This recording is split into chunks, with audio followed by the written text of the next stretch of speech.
if you're the anthropologist in a case, you're the MLI for a case, and you don't have all the information for your reporter at your fingertips, you can just use these forms and go find that information. Occasionally we have our medical legal investigator, or our autopsy techs actually fill out the clothing form because they've already filled it out in other places. We would like our Verticu database to auto-populate NamUs, but it can't yet. But we're working towards that end, so we'll never have to enter data twice.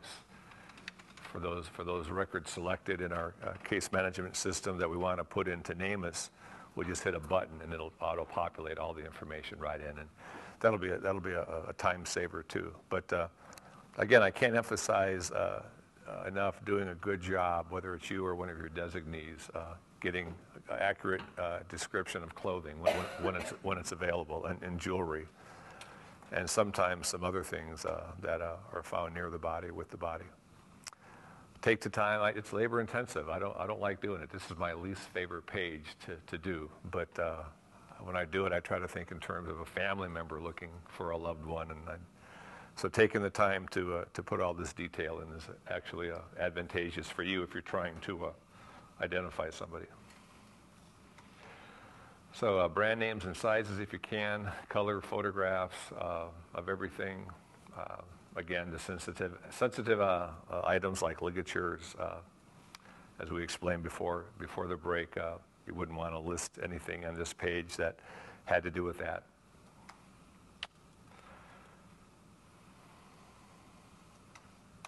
Okay, dental page, much more appropriate perhaps for the anthropologist and MLIs in the audience. You got to choose a status. It's one of those asterisks, the required field. So even if you don't have it, or in some cases you may not want to do it that day, some of you may have an odontologist that works with you, and you can just have the odontologist put this information in. But you have to check one of those 3 boxes to meet the case requirements to get this case put into the system. If you have an odontologist do it, they're approved in the system and they only have access to dental? Some odontologists in NamUs have access to every dental page in the system. So for instance, I think Pete, you're in Oklahoma. I think Pete Loomis covers Oklahoma. So Pete also covers, like I do, the western states. So Pete covers Arizona. I could choose not to do any dental entries on all of our cases. That would just make more work for Pete. So I don't do that. But if you weren't sure about a dental entry, you could have a NamUs, you could ask NamUs for assistance.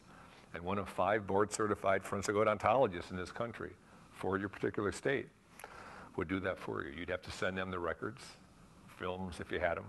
So it's not someone local within your, like who does in your office, that's not who would be doing it? For those jurisdictions that have dentists or odontologists that come to their office regularly, like in New York City, I'm not sure if Ben does it all or if Ben has a dentist. Definitely consults with our odontologist. Yeah. And the thing about these pages is you could give this to your odont, like in New York City. If Ben uses this, I'm not sure he does.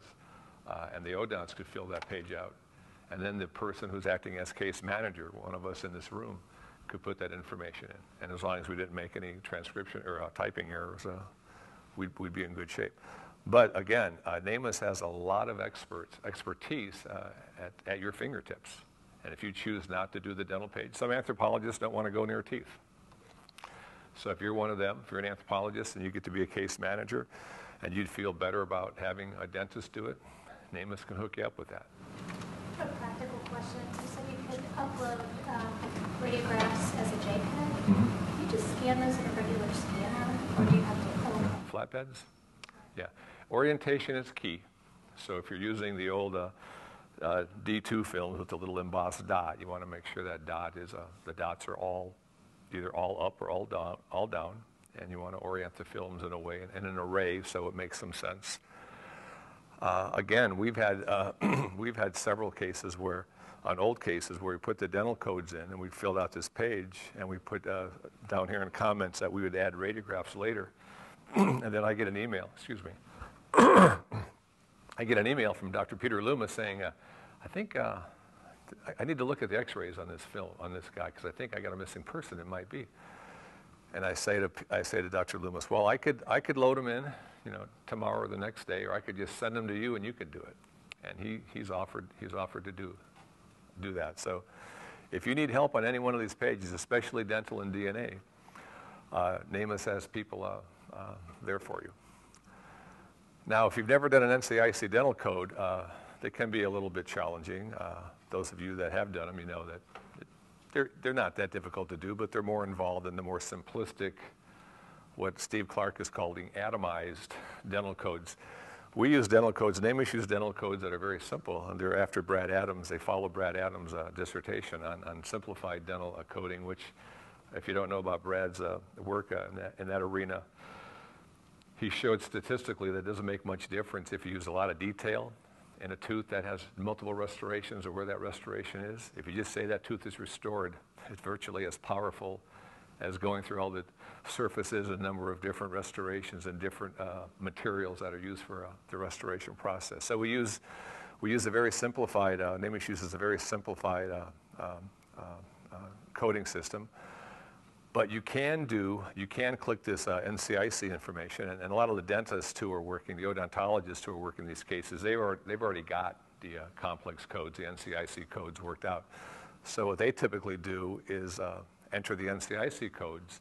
Then there's a nice little button you can push that will convert the NCIC codes to the simplified codes. So you can get two, you can do 2 for 1. But if you don't want to go near, the NCIC codes, you can use the more simplified codes. So here's an example of the NCIC. So you can fill those in, and then we can hit that little convert NCIC dental codes to the simple codes. So if you'd prefer to stay away from coding teeth, like I said, NamUs has people that can do this for you.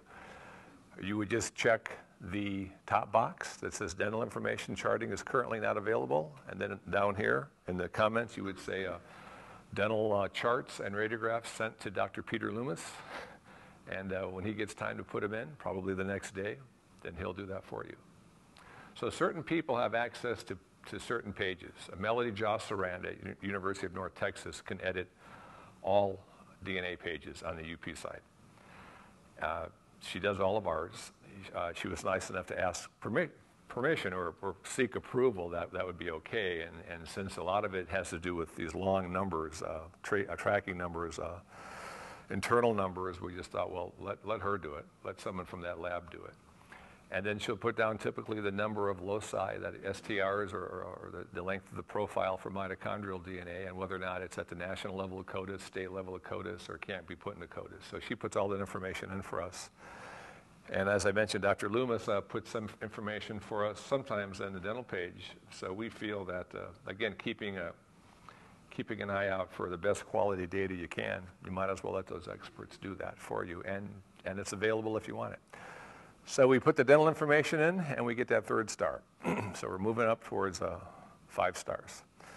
And you can see also in the comments, you can, if you put the information in yourself, you can also put down who the consulting dentist was. If the dentist actually created the charts, but you typed it in, you can put that information in there. And then someone like Dr. Loomis, a month or a year from now, that's looking at this case and thinks that maybe there might be something he wants to compare, he could just get right on the phone to Steve in there.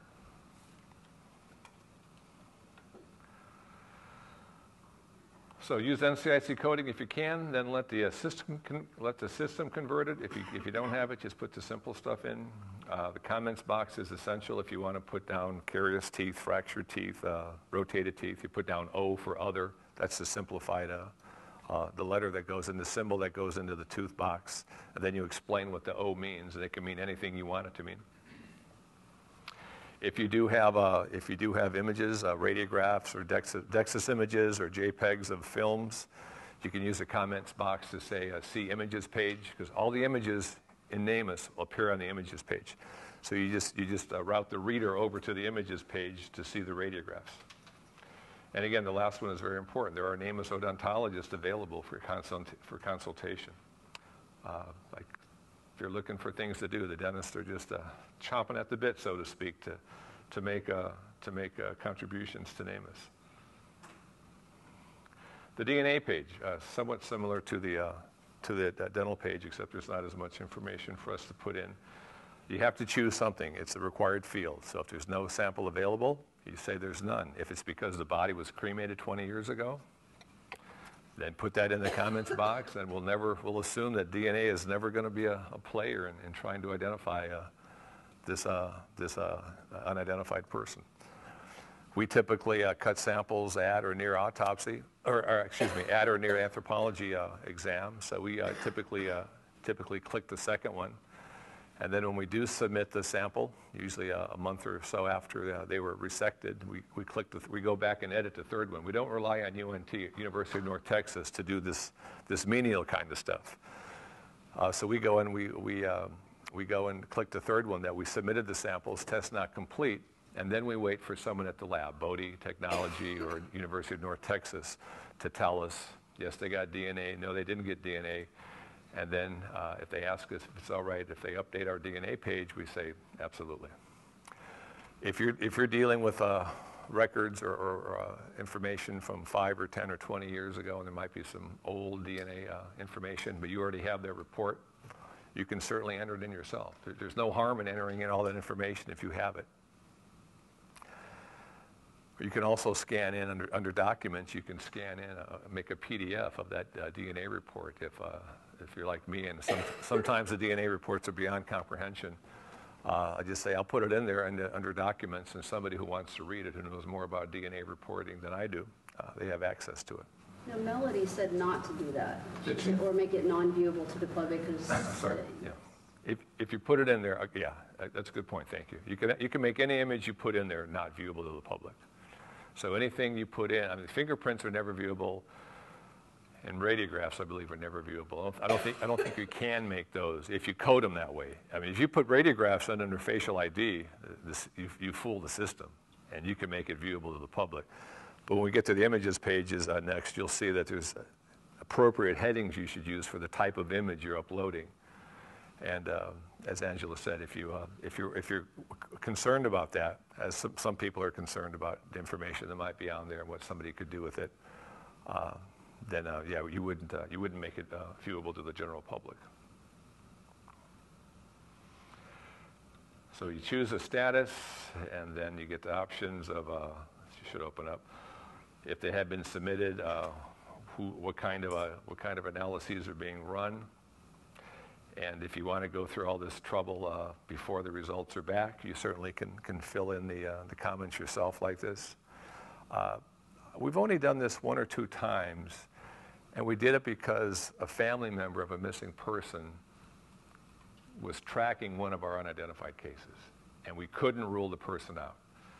So kind of to keep them in the loop, we said, well, okay, we can't exclude this person.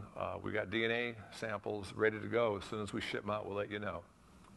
We'll let you know by, you check our UP page occasionally. So if you're trying to help a family member or a cop or anybody else out that might be tracking one of your cases, then you can fill this out so they know. Now, once you put this down, right, so we sent it to UNT on 7/1/10.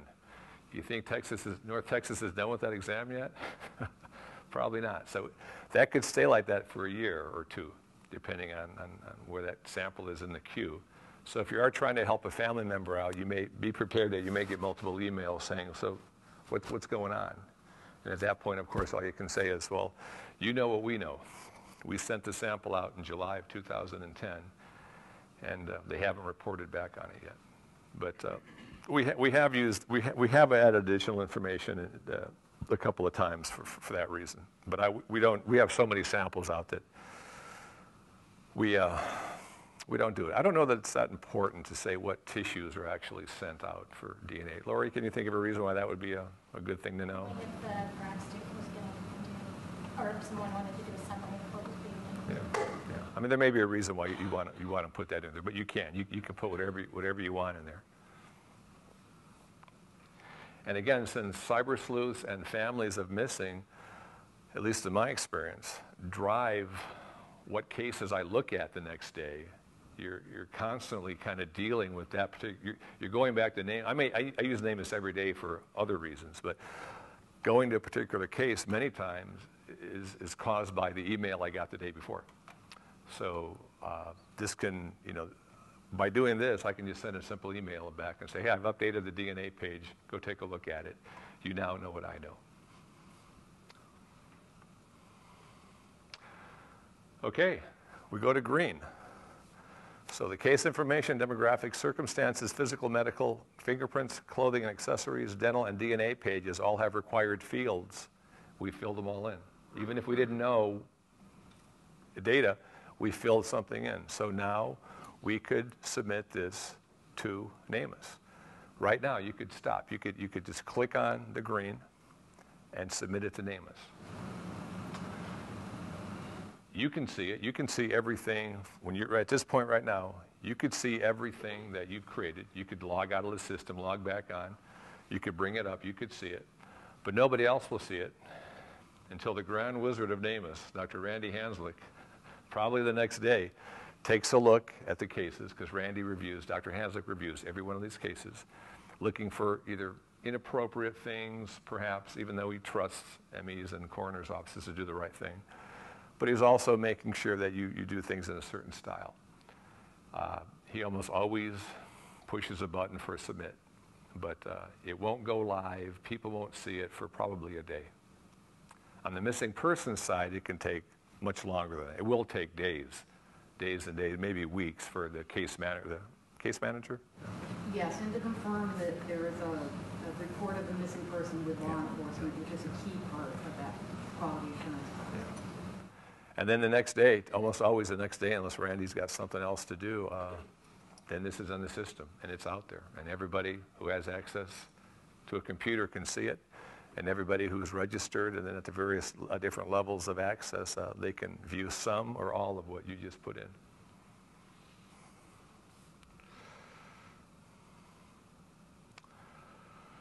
So you always have to say something about DNA. If there's no tissue available, and there's never going to be any tissue available, again, just put that down, and we'll hope there's some other way to identify that person. Images. The most important page for families. The search algorithms will search on the text fields on these images, but it's really the families and the other people that are using NamUs who go see pictures. They want to see pictures. So as many clear, appropriate photographs as you can have,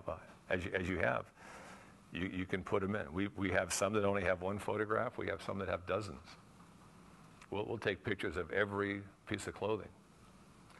We purchased a washing machine in our office a couple of years ago. It's now broken because we washed clothing that was discolored, typically from decomposed bodies.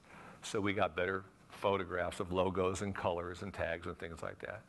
And didn't show balled up, wet, funky looking stuff that a mother might see, and who knows what,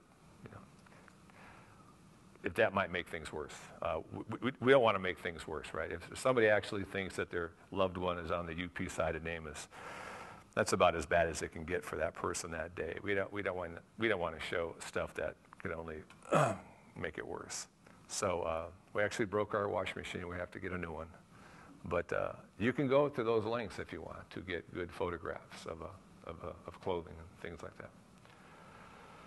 So there's the number 6. Let's do this in order. So you want to browse to load something. After you just hit browse, you go to all the places on your computer where you might have photographs. You go choose the file you want, and then you want to use this drop-down menu. Right now it's this facial ID case. Again, the first image you put in under facial ID replaces the little blue man, the first one. If you make a mistake and put a belt buckle there, and then you have a tattoo that you want to do, you have to delete at least the belt buckle and re-enter the tattoo photograph in the first one, and it'll pop in there. You'll see it immediately. You'll see as soon as it saves, the system saves it, you'll see it go right up there. And then the number 6, make it viewable. Do you want the public to see this? In most of these cases, we click yes. In some cases, we may say no. I can imagine some people would put in, several views of a skull, maybe in standard views, would have no use to a family member, but maybe they're doing it so an anthropologist or a dentist or somebody else can actually see that. I'm not sure why you'd want to do that, but you certainly could use NamUs for that.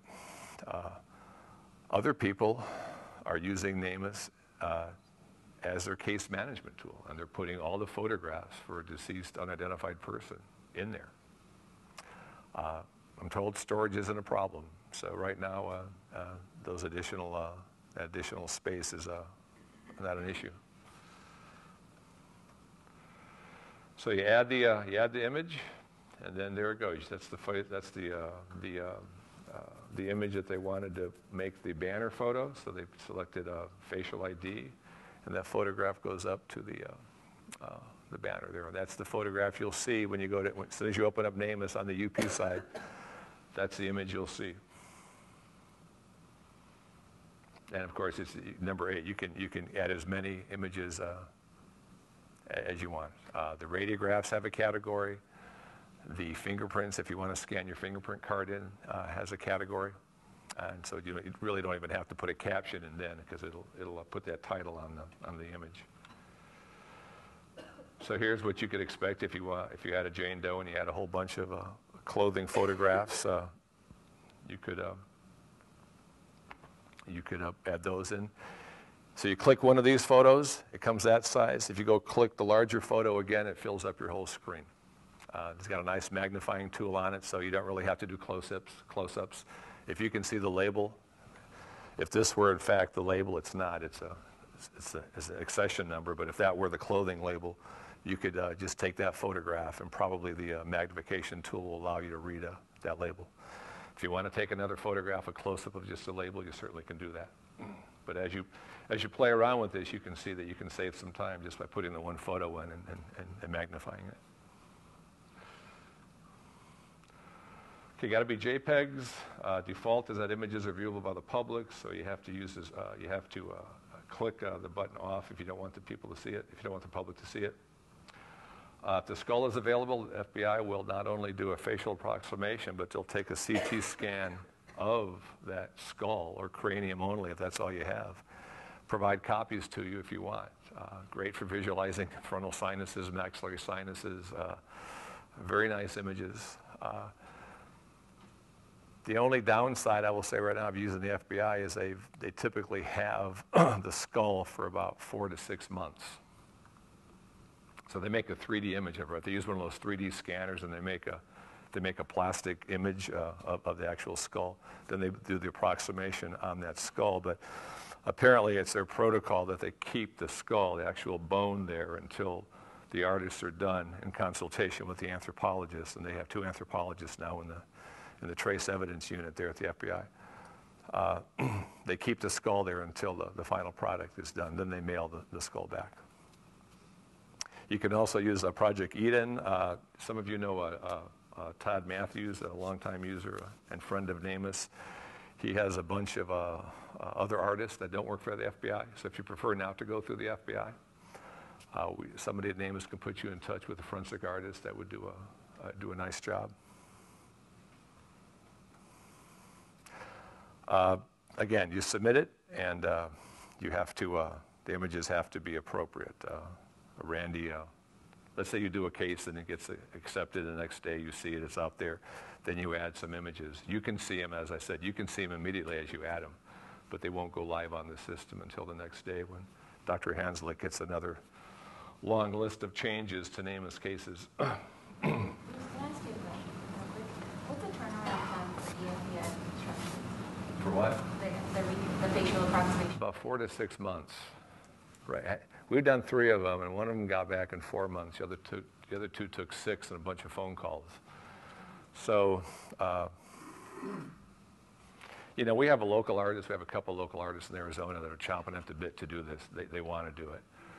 The reason our office is using the FBI is we've entered into an agreement with them and we've already sent the first case, of an identified person. They don't know what she looks like. We do. So we're doing a little test to see, because I think, as I mentioned before lunch, these are very realistic looking faces, but how close they are to the person, we don't know. So they've agreed, the artists have agreed to do a little test, and we're going to supply these skulls of known people that we have pretty good facial photographs for. And I don't know how many we'll have to do, but if the first 2 or 3 or 4 look nothing like the actual person, maybe they'll change what they're doing, or maybe we'll change what we're doing. So if you have somebody like Betty Pat Gatliff who you think is better than anybody else on the planet at doing these things, I would say go to that person. You know, I'm not saying the FBI does any better job than the other places, but those artists do as good a job as making the person look real and alive than I think any other one that I've seen. But Is there a cost for that service? Through FBI, is there a cost? Free. Free. You have to come up with the FedEx box and $10 or $20 to ship it, and then they'll pay for the return. Betty Pat's $3,000. Oh, wow. Okay, well, free versus 3,000. You decide. So documents is pretty similar to images. You just make PDF files. You'll upload them the same way. This is, even though we don't do this, this is a good way, a good place to put your anthropology report if you want that in there. Odontology report, DNA report, as we talked about earlier. We don't use it too much. We're not adding those at this time. Again, you want the public to see it. I guess that's the most important box to look at before you hit publish. Now you can always go back if you don't want the public to see something, but you forget to uncheck that box, and then the next day when Randy approves it, and you say, "Oh my God," you just go in there and delete it. It'll take a day for it to be removed, but you can get it out in pretty short order. Nothing is undoable. And then you get this nice little list under documents of what's actually in the system. And same old, same old. I'm sorry, so you don't have to use PDFs only. You could use a variety of file types.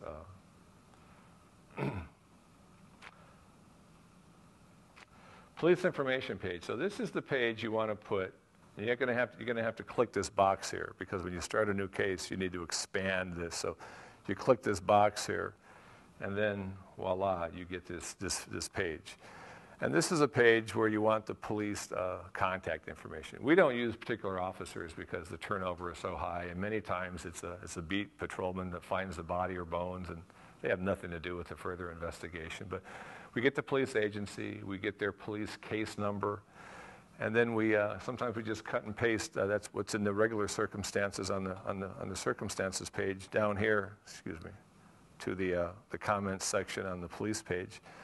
And in those cases that are sensitive, that are homicides or possible homicides, it's under the notes and circumstances, and it's up to you on which one you want to use. I'm not sure. They're both searchable. Circumstances are searchable, I'm sure. Notes, I'm not sure about. So if you want something to be searchable by the cops, then you could put it in that circumstances box. But this is where you put things about the ligature and why you think it might be a homicide, and any other details about link to another body, perhaps. This is all the stuff that you'd prefer the general public not see. They don't need to see it. And again, except for the perpetrator, it's not going to make sense to anybody but that person and the cops, perhaps. So we met the, I made another mistake. You do have to fill out the police page. So the case, no, sorry, no. We got the case minimums met before, after the DNA page. So which one of these are? Yeah, there's nothing required on this page. You don't have to put anything on this page. I guess that's just a standard. That asterisk warning is just standard on every page. So if you didn't hit submit the NamUs back then, now you can hit submit the NamUs now. So this kind of reiterates what we were just talking about. If you want to, oh, the body parts thing is good because we've had a couple of dismemberment cases. This would be a good place in the police page to talk about what parts of the body you have, and if you want to talk about the dismemberment sites, what kind of tool we use to dismember that person. We're searching for the parts that we don't have of 2 dismemberment cases in our office, so I assume other agencies are searching for the parts they don't have, so we might be able to use the police page as a way to get that information out. Can I ask you a question? You're talking about body parts or reason. Well, I guess the anthropologists are going to need terminology for the skeleton. I know, like pathologists use. No, it's pretty much, if you have to go back to the, we can do, we'll pay more attention to this in the lab in a minute. You have things that are skeletal only, or largely skeletal, but then it's kind of just a regional thing, hands and feet. So if you didn't have skeleton, like if we get skeletons where the hands have been taken away by critters or chewed on by critters, so we don't talk about the individual skeletal elements, just that the hands and feet are missing. Okay, reports page. Probably the most, well, all 3 of these are nice. You can generate case reports, printable color, 1-page flyers. And this case chronology report, this middle one, this is a blow-by-blow, date-by-date, person by person, minute by minute record of who's made changes to your case. So I will get, for instance, I get an email, I got one this morning that a DNA page was changed. Now, I can just assume Melody did it at UNT, but I open it up, I go to the chronology, and I see that Melody Josseran added some information to the DNA page yesterday, and it was just approved. It's good to know, it's good to check that on occasion. And if you're ever looking at one of your cases and you think, well, I don't remember putting that in, go check the case chronology, because it's possible someone like Pete Loomis, who has access to your dental page, and Melody, who has access to your DNA page, they may have made some changes. We've had cases before where things have been removed. And why they were removed, I'm not sure. In fact, we have 2 cases right now where I'm still trying to find out why that is. There may be a good reason for it, but we just, you notice that. When you pay close attention to your cases, especially if it's 1 or 2 cases you're tracking, like this button up here, you can add to case tracking, and then every time you open up your files, you have a short list or a long list of ML or case numbers that you can immediately go to and immediately find. So you might want to pay attention to the case chronology report. Contacts is pretty simple. It's the agency that has jurisdiction over the body. It's the case manager of the NamUs case. A person might be in that same office, might not be in that same office. And then it will have the RSA, the Regional Systems Administrator. That's somebody who works for the NamUs staff. And you can always ask questions of that person or people.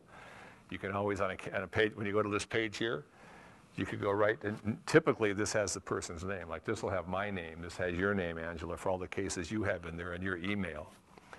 And sometimes families call the phone number of the ME's office. It's our experience, and sometimes, perhaps more often, they send an email. So I guess what we're going to see here, we're going to change the case manager. No, we're not going to change the case manager. But if you wanted to, you could press this button, and you get a list of the 200 or 300 current people.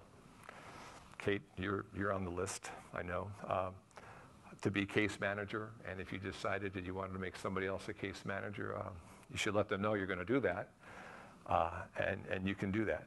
If you want to turn over, like we're going to turn a whole county over pretty soon to somebody in that county, we'll just have the NamUs administrators take all of those county cases in one fall swoop and do it, so we don't have to open up all 50 or 60 cases and do it this way. But you can change case manager real easy. Activities log. This is an underused part of NamUs. I don't use it as much as I should, and I encourage you all not to be like me. And if you make some changes or have some questions about NamUs, go ahead and hit the expand button here, and now you can type in whatever information you want. If you have a question about a case, if you've had some cases like ours where it's a cranium only, We had it down as John Doe, and the DNA results come back, and it's not a John, it's a Jane. Not only do we just change sex up on the demographics page, but for somebody who might have been tracking our case, we go down to the activities log and say, based on DNA results, the sex has been changed. Sex assessment has been changed from male to female, to give them to make them think, well, this was a male yesterday. And let's say someone who is tracking, their missing son, and they may have, 51 possibilities, and we make that change, and the next day they have 50 or 52. They may think, what's going on here? So if they actually go to that case, we want to be able to explain them. So that's an extreme example when we've made a very, very important change to a case. But anything like that, even if you want to put the DNA information there. This appears on every page. At the bottom of every page, the activities log appears, so you have no excuse for not seeing it. And don't be like me. Use it more than I do, because it's a really good way to see who's looking at your cases, who might be monitoring your cases, who's maybe changing your cases. Good feature to use. And it is indelible. So if you're like me and you occasionally use it and you make a mistake, you can't erase it. What you have to do is open it up again and say, oh, that entry right above, that's a mistake. Here's what I meant to say. So I guess that's a good thing. It's kind of like the old scientific notes. Do you erase it or you just put a line through it? So we just put a line through it and everybody knows you made that mistake, but you corrected it. The important thing is we corrected it. Okay, that's it. So we'll go right into, we can answer questions right now. I can answer questions right now. Then we'll go into the lab shortly, and we'll actually put a case or two into NamUs. If you've done it before, we've got some things with us, some materials like scanning some documents that might be more challenging than putting in another case for you. But if you've never done it before, I encourage all of you to put at least one or two cases into the UP side. Yeah, Deborah. I just have a question. It's not about the unidentified persons, but about a missing person.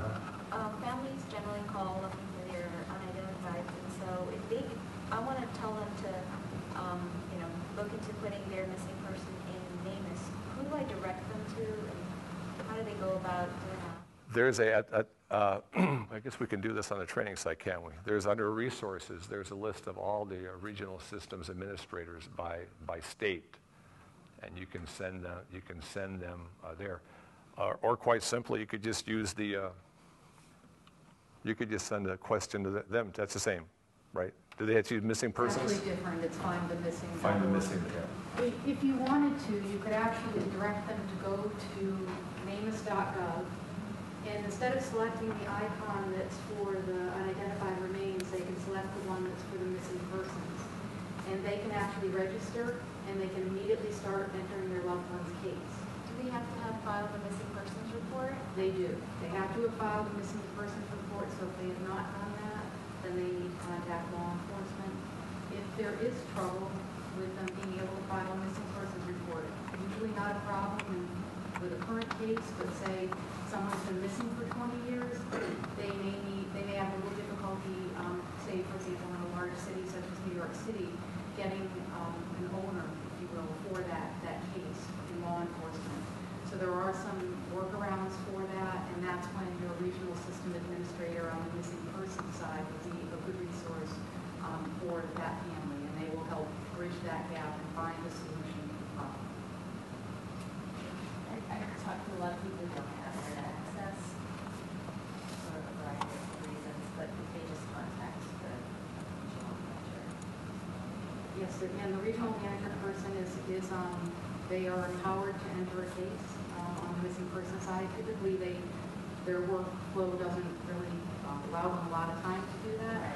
But we also, Bruce has talked about the public, the members of the public who do a lot of assistance on this. And in some of the smaller New England states, I had someone enter cases from the public, and then they sat in the queue while we waited for law enforcement to give the okay to publish them. So, we always want to have the local law enforcement agency give the green light before it goes public, and that's why there can be a little bit of a delay, but it's well worthwhile to get the regional system administrator. I think they're now RSSs, and I can't remember what that stands for,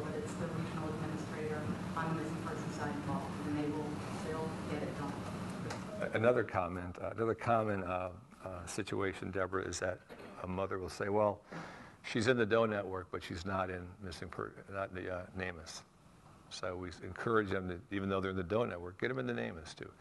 And if it's true that families are looking to do something to move the ball forward, I think most families would be amenable to taking the time to do that. Now, if they're sure, based on the DOE network description or based on their knowledge of their daughter, and this person in NamUs is going to be their daughter, then they may be reluctant to go through those steps because an ID might be imminent. But in most cases, that's not true, and the extra time it takes for them to put it in NamUs. And for no other reason, that the algorithms can try to come up with some potential matches. It gets the family that takes the time to put a case on the missing person side more familiar with the system. And navigating through the missing person side, putting that case in, then allows them, I think, to maybe appreciate the decedent side, the UP side a little bit better. How do you deal with families that call you and they're not necessarily computer savvy if they do have internet access? We have a lot of people that either they don't have internet access, or they just don't know how to navigate through the system. I mean, there are times where I'll just sit with on the phone with them and go through the website while they're at their computer. But in terms of just, is there a video or something on? Right on the front page, the homepage of NamUs. We'll see that in a minute. On the training site has that, I'm sure. Yeah, there's videos on how to use it, what it is, the history of it, and how to use it. If you just direct them to that. Can you not enter in missing persons? I mean, I can't. I'm not much. I mean, I can do the quick searches and Right. what have you, but I'm not. I can enter, and then I call Rose, and I say, I entered for this family, and then she changes herself to the case manager. And then she takes it from there. But if I have them on the phone already, or if they've brought me documentation done, so they want me to compare it to something, I go ahead and take care of it. Because sometimes those families get frustrated and they'll never come back. I don't want to lose them. They're blown off by law enforcement. Yeah, I haven't done that yet because I wasn't sure what the protocol was, and I don't want to necessarily step over law enforcement. If that's what they're. But law enforcement doesn't seem to be actively pursuing trying to get into NamUs. Is that just? Well, in some cases, I think that might be true, but as Carrie said, anybody can start a case once you register as a missing person. But until it has that police involvement vis-a-vis the police report number, it never gets published. It can't get published. So, and families sometimes, Carrie knows better than I do, families get fooled into thinking that because they can see it when they log on, everybody can see it, but they can't. And more importantly, perhaps than that, the search algorithms aren't even using that case yet. It's not published. So you got to go through all the hoops to get it published, and then everybody else can see it. So someone like me or you who has a particular Jane Doe with some features, you might be searching the missing person side looking for those same features on a Jane Doe that the mother is searching the UP side looking for that same tattoo. So you want to get those things into NamUs if possible. And we always encourage people, even if the case is in the DOE network or one of those smaller, even smaller local databases of missing persons, we encourage them to take the time to put them into NamUs.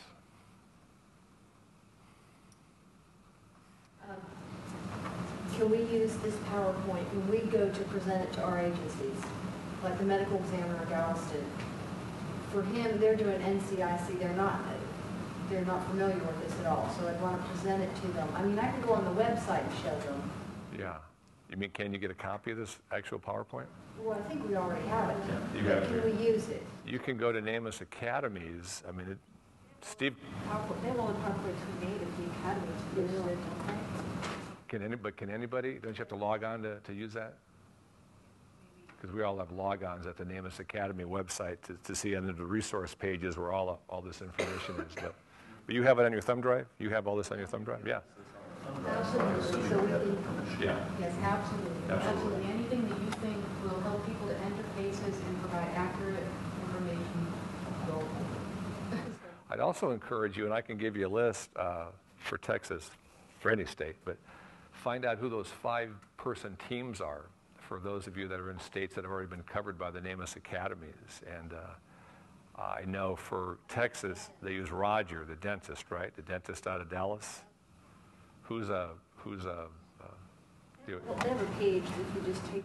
yeah, so they may, since there's several of you anthropologists from Texas, they may want to add a anthropologist to their team, or it could be that they all 5 can't go to one place for presentation, and they want an anthropologist. So I know the odontologist in Dallas, where Dana works, her boss, I think his name is Roger, and he was a forensic science specialist for the state of Texas when we did the academy in Albuquerque. So Texas did not send an anthropologist.